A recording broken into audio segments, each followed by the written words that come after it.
Salut la compagnie, c'est Jules Melon et aujourd'hui dans Impro Ciné Critique, je vais vous faire part de ma découverte, certes tardive, du cinéma de Ringo Lam, un des grands pontes de ces films d'action au sens large hongkongais, qui nous a quittés d'ailleurs il n'y a pas si longtemps que cela. Et c'est en toute logique que je débute ici avec son plus connu, sorti en 1987, City on Fire, qui a été rendu très célèbre indirectement par Quentin Tarantino, qui l'a plus ou moins remaké, avec l'un de ses chefs-d'œuvre d'ailleurs, Reservoir Dogs. C'était son premier film, mais ça j'y reviendrai après. Au casting, dans le rôle principal, Chow Yun-fat, qui était populaire déjà notamment grâce au Syndicat du crime de John Woo, sorti l'année précédente. Danny Lee est là, dans le rôle de l'antagoniste, un duo qu'on retrouvera dans The Killer, des années après d'ailleurs. Citons aussi la présence de Sun Yue, Carrie Heng, la chanteuse Maria Cordero, et Roy Chung, qui sera des années après dans The Mission de Johnny To, dont j'ai parlé il y a quelques semaines sur la chaîne. C'est vrai qu'on pourrait faire des parallèles entre City on Fire et The Mission, notamment sur le côté assez urbain, nocturne, sombre. Car City on Fire, c'est plus un thriller policier, film noir, qu'un véritable actionneur. C'est assez différent du cinéma de John Woo, ce qui prouve d'ailleurs au passage que le cinéma hongkongais qui bouge avec de la violence et tout, est beaucoup plus riche que certaines personnes pourraient l'imaginer. On va y suivre un jeune inspecteur qui s'appelle Ko Cho, qui va pas forcément très bien dans sa vie personnelle, et même sur le plan professionnel, on l'envoie quasiment au casse-pipe, puisqu'il va devoir infiltrer en tant que taupe un gang de malfrats, de braqueurs, et le souci c'est que l'inspecteur qui fait cela commence à être remplacé par un autre ambitieux, plus jeune, aux dents longues, ce qui fait que Ko Cho il est undercover, mais pas grand monde est au courant. Ce qui fait que quand une confrontation va avoir lieu, il va être vraiment au milieu, quoi, hein, et peut-être devoir faire des choix. Mais ça, j'en dis pas plus. Bref, durant cette infiltration, il va devoir se mêler aux méfaits de cette bande-là, mais aussi se lier d'amitié, petit à petit, avec le chef de ce groupe-là, un certain fou, joué par Danny Lee. Et voilà, c'est un film rapport humain aussi, entre deux hommes, qui se respectent et qui s'apprécient malgré tout cela, et ça va vous rappeler forcément Reservoir Dogs, bien sûr, hein, j'en dis pas plus pour l'instant. Et oui, ça va être très violent, mais très clinique aussi, dans un sens plus réaliste, moins chorégraphié donc, que John Woo pouvait faire donc, déjà l'année d'avant, avec le Syndicat du crime, pour faire un parallèle et une comparaison. Et c'est assez intense parce que c'est un film qui passe très vite, hyper rythmé, nerveux, dès la première scène dans la rue, là où ça se castagne, hop, un petit coup de couteau et tout. Scène, mais complètement idiot, hein, ce que je vais dire, mais pourquoi pas, qui m'a rappelé indirectement une des séquences d'introduction des Anges Gardiens de Jean-Marie Poiret. Et là vous allez me dire, mais il a pété un plomb.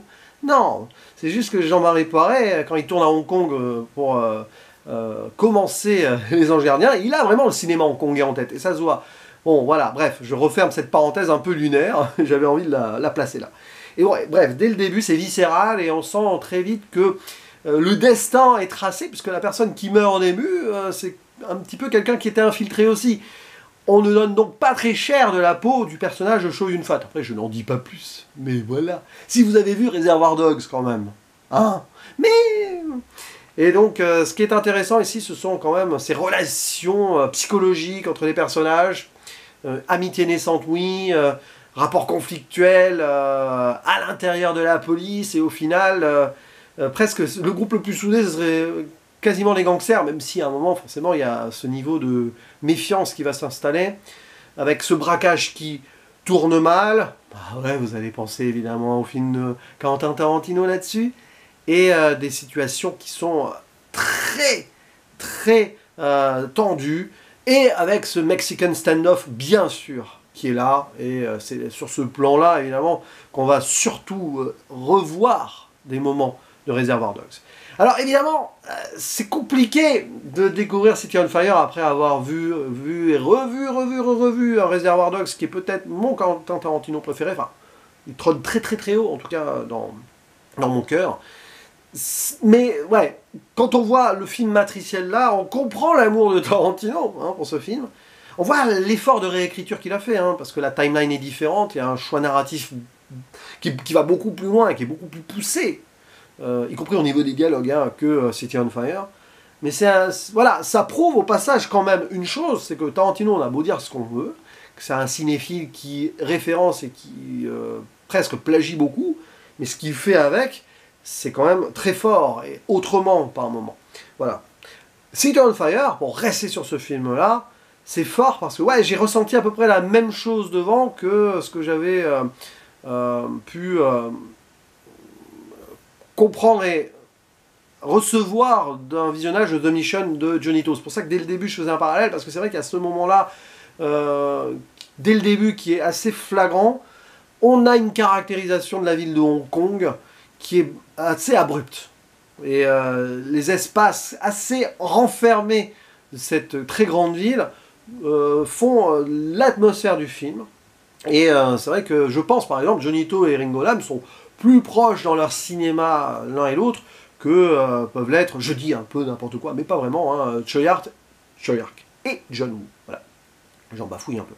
Donc c'est clair que là-dessus, on est vraiment dans une approche beaucoup plus tangible, pas documentaire non plus, mais on voit là sur les coups de feu, là, dans City on Fire, c'est beaucoup plus clair. Là, ça part pas dans tous les sens, c'est pas non plus illimité dans les coups de feu, et c'est beaucoup moins virtuose, mais beaucoup plus dur, beaucoup plus violent encore, je trouve. Évidemment, il y a des scènes qui vont vous rappeler certaines choses de ce que vous avez vu entre Harvey Keitel et Tim Roth dans Reservoir Dogs. On n'en ressort pas en fait, hein, mais c'est vrai que forcément là, c'est tellement flagrant que là-dessus, on ne peut pas ne pas faire une comparaison si on a vu les deux films. Mais City on Fire, clairement, se suffit à lui-même, et à une approche différente, plus linéaire aussi, et on est plus dans un contexte forcément très loin des États-Unis, et qui montre une sorte d'univers très violent de Hong Kong. Et c'est franchement, ouais, c'est assez glauque par moment, c'est pas ultra non plus dans ce style-là, mais tu ressors pas de là très joyeux. Il y a une fin assez intéressante, je trouve, j'en dirai rien, mais le désespoir est là, et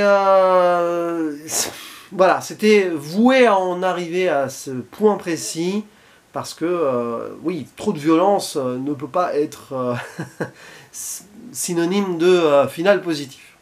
J'en dis pas plus.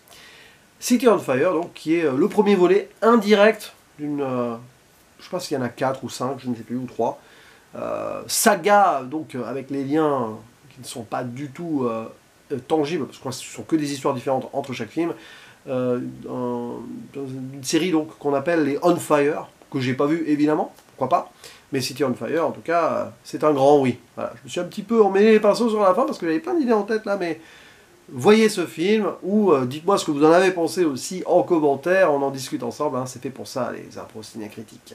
Je vous dis à la prochaine, ciao.